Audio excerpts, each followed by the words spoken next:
Okay, so great morning sa ating lahat. So, ang i-discuss kong topic is about ladder to success. So, bakit nga ba sa First Vita Plus kasi kailangan natin talaga aralin ang negosyo natin? So, itong mga itong ladder to success, isa din po ito sa modules ng First Vita Plus. So, under Module 1 po ito. So, bakit pinag-aaralan natin yung ladder to success? Yes, of course, kailangan natin yon para lahat ng mga katanungan sa atin ay masagot po natin. Sa pag-asenso kasi wala pong elevator to success ladder to success. So, first is you. Sa'yo, nagdesisyon ka. You decide. Tama? Nagdesisyon ka, bibili ka ng produkto. Then, sa pagbili mo ng produkto, ano yung susunod? Ano yung susunod na gagawin mong hakbang? Bibili ka lang ba ng produkto? Pang-use lang o konsumo lang? Or gagawin mo yung business? Kung gagawin mo yung business, kailangan mo mag-undergo ng trainings, okay?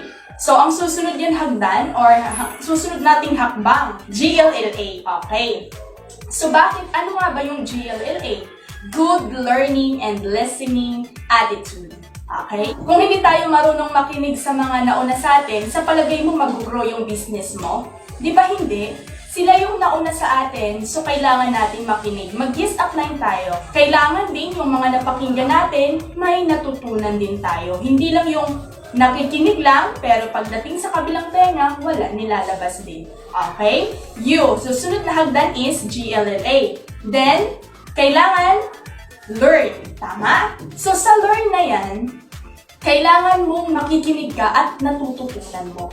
Okay? Okay, so teach. So, ang pang-apat is teach.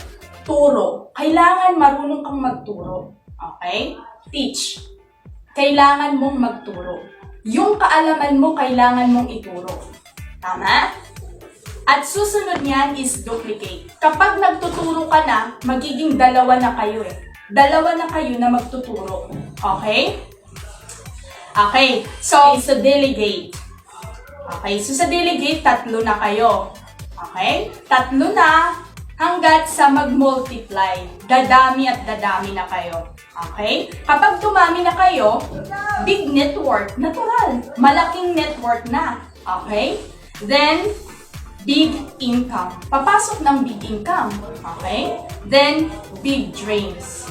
Makukuha mo ng pangarap mo. Pero tanong, wala kang malaking pangarap, sa palagay mo, dadaan ka sa proseso? Di ba hindi? Kasi unang-una, wala ka namang iniisip, wala ka namang vision na may pangarap ka Tama? Wala ka namang nakikita. Tanong, kung walang big dreams, wala din big income. Okay? Din kapag walang big income, natural, wala kang network na malaki. Bakit? Kaya hindi ka kumita dahil wala kang network. Okay?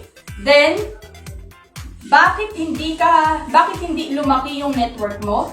Dahil hindi ka na multiply. Tama? At hindi ka rin na delegates.